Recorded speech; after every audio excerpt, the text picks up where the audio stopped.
I welcome you to this new episode of Bible Stories with Antoninah. If you have been journeying with us, you know that we covered the whole conversation in Genesis chapter 1. And before we enter into Genesis chapter 2, I want to invite us to consider in an aerial perspective what is really happening in the first chapter of the biblical text. This journey is supposed to help us join the dots of how the Old Testament story continues on in the New Testament with Jesus Christ as the person who helps us make sense of the entire story. I pray that this will be exciting for you as it has been for me. And I pray that you will continue to journey along. And if this is a blessing to you, please consider to subscribe to the channel. Leave a comment so that we have this conversation together. I would love to hear your thoughts as well. In Genesis chapter 1, we were able to see how God, in summary, created the heavens and the earth. But I think there is a point that many times escapes us. And it is the point that is captured in the very second verse of this text. This second verse captures for us a problem that is considered worthy for our consideration at this very early stage in the biblical text. Verse 1 gives in summary that in the beginning, God created the heavens and the earth. Not much detail is given up to that point. But in verse 2, we are given a certain conversation and description that does not at all fit the Creator God of the Bible. We see characteristics of a certain reality that bring about a problem. Now, why is this important for us to consider? This, I believe, is so important because the God of the Bible, the Creator God of the heavens and the earth, has a purpose in telling his story. And one of the core focus areas of telling us his story is that he would want us to reach the conclusion that he is a mighty deliverer. Now, the idea of deliverance must have an understanding of a problem, of a reality where creation is in trouble and therefore requiring rescue, requiring a redemption, requiring a deliverer.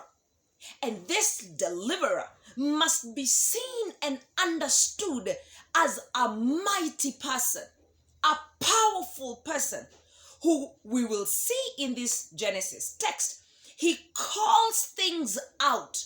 He stops and limits some aspects while he allows for fruitfulness and what he wants to see to come alive. Now, the Genesis chapter 1 verse 2 text tells us, now the earth was formless.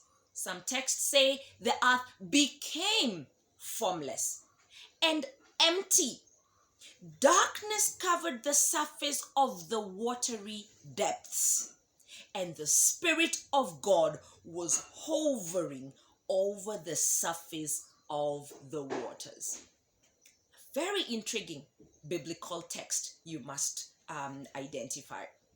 Now, there are three aspects in this text that we see cause a problem. Why do I call it a problem? Because from verse 3 all the way down to the rest of the text, what you see is the Creator stepping into this reality and beginning to deal with each of the three problems that have been aforementioned. He will deal with the problem of formlessness by causing there to be form, to be order. God doesn't want chaos. And so we see him stepping in with his might, with his wisdom, with his strength to address the problem of formlessness. The second thing that we see him addressed in the rest of the chapter is the challenge and the problem of emptiness.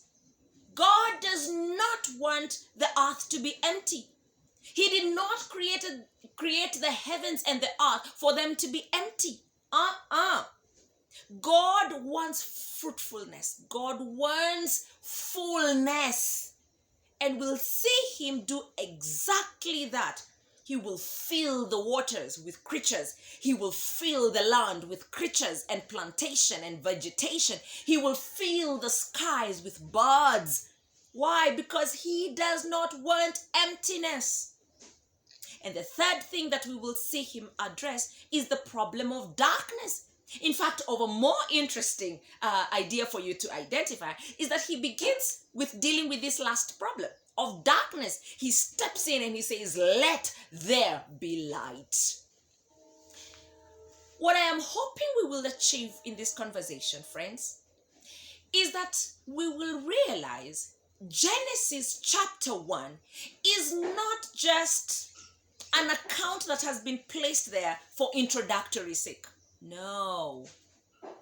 This chapter, I believe, has been critically and analytically placed there for us to reach a conclusion that yes, God created the heavens and the earth, but there was trouble. And when there was trouble, God steps in with his might, with his wisdom, and he begins to reorder how things are done.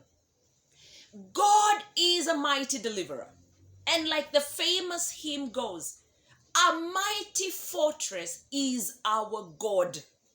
That is the starting point for any discourse that we are going to have with the God of the Bible. He wants us to understand and appreciate this truth. Why? Because the life that we have on earth is full of trouble, is full of trials. There is a lot of chaos in relationships. There is trouble in the marketplace. There is trouble probably in, all around you. And many people are depressed at the reality of how difficult, how painful, how hurtful this brief experience with life can entail. But as we go through that, this reality of God as a mighty deliverer is so important. Why?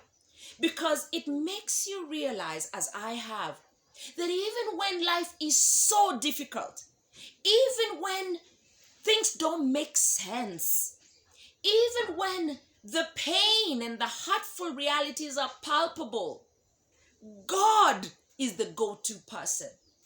God is the mighty deliverer. And as we're going to go through this story, the Bible story, you will see in different phases God stepping in and demonstrating his power, demonstrating his might, demonstrating the force with which he calls things into being. And so in this first chapter, let us see the creation narrative in a different light. It is an account of how powerful our God is. And so you can trust him in your life. You can trust him with your relationships. You can trust him even with the harsh economic realities that we are in. Even when there are wars and rumors of war and trouble in the civic space, the political space looks muddied and full of murk, we can trust God.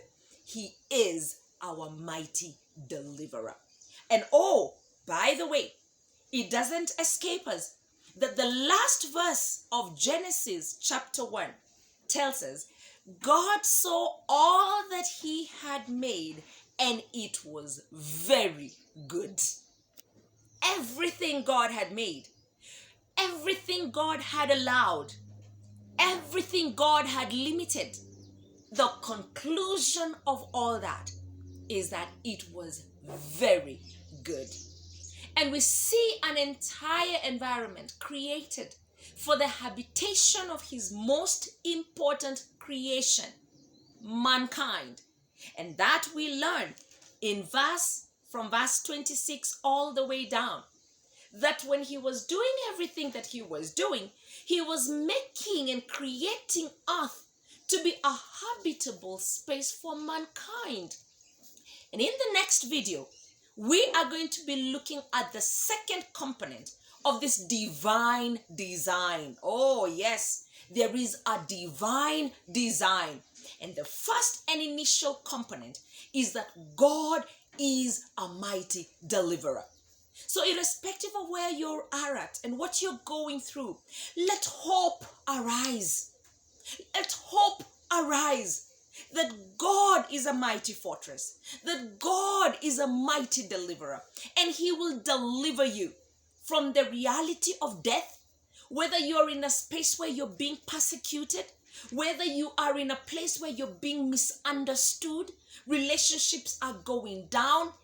Run to God.